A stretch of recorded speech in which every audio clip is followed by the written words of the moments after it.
ठीक है। स्टार्ट। तो आज हमने इसमें पेडस्टल ग्राइंडिंग मशीन के अंदर जो ग्राइंडिंग व्हील होता है उसको माउंट करना सीखा है। एक बार मैं वापस से इसको रिवाइज कर रहा हूँ किस तरीके से क्या क्या करना है। सबसे पहले देखिए पेडस्टल ग्राइंडिंग मशीन है, इसमें ये बेस लगा हुआ है, बेस के ऊपर मशीन लगी हुई है।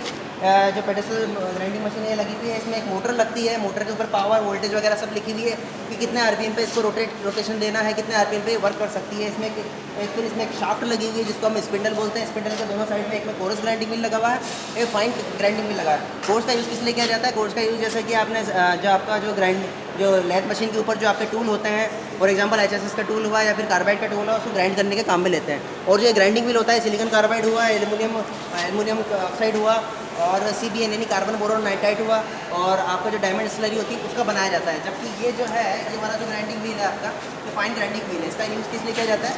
इसका यूज़ किया जाता है जो माइल्ड स्टील टाइप के जो मटेरियल होते हैं उनकी फिनिशिंग करने के लिए किया जाता है। अब इस ग्राइंडिंग मशीन के ऊपर कौन कौन से प्रोसेस किए जाते हैं? एक तो ग्राइंडिंग प्रोसेस किया जाता है, एक डिबरिंग प्रोसेस किया जाता है।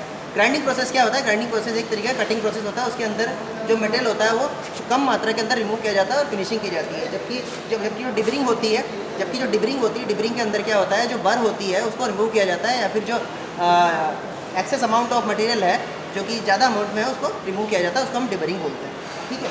अब इसके जो अलग से जो पार्ट्स है वो क्या है, ये देख सकते हैं कि सेफ्टी गार्ड्स है। सेफ्टी गार्ड्स का यूज़ किया जाता है ऑपरेटर की सुरक्षा के लिए और व्हील की सुरक्षा के लिए किया जाता है।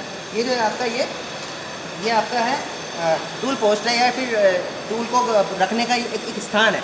और इसको क्या होता है, ये मूव कर सकता है। इसको मूव करने का रीज़न ये है कि आप किसी दिए गए एंगल पर जो आपका कटिंग टूल है उसकी आप ग्राइंडिंग कर सको दिए गए एक विशेष प्रकार के एंगल पे। क्योंकि जो सिंगल पॉइंट कटिंग टूल होता है उसमें हम जानते हैं कि 6 एंगल होते हैं, एक रेडियस होता है। तो जो 6 एंगल होते हैं वो अलग अलग एंगल पर होते हैं, तो इसको हम एंगल के अनुसार सेट करके उस पर्टिकुलर एंगल पर इसकी ग्राइंडिंग कर सकते हैं।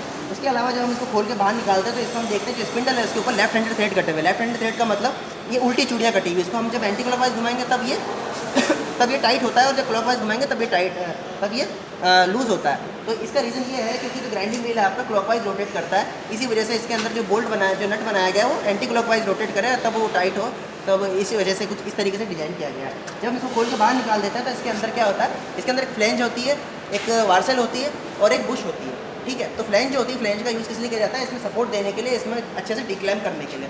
और जो वार्सेल होती है, वार्सेल जो होती है आपकी कागज़ की या फिर प्लास्टिक की या फिर रबड़ की बनी हो सकती है, उसका यूज़ किया जाता है प्रॉपर क्लैंपिंग के लिए और गैप प्रोवाइड करने के लिए। जो आपका व्हील होता है और जो आपकी क्या बोलते हैं फ्लेंज होती है, फ्लेंज के बीच में प्रॉपर गैप प्रोवाइड करने के लिए उसका यूज़ किया जाता है। ठीक है। तो मैंने आपको पूरा बता दिया, इसको डिक्लैम्प करके और अच्छे से इसको डिसमेंटल कर दिया मैंने और माउंट करके आपको बता दिया। ठीक है। ओके। अब बनेगी भी नहीं।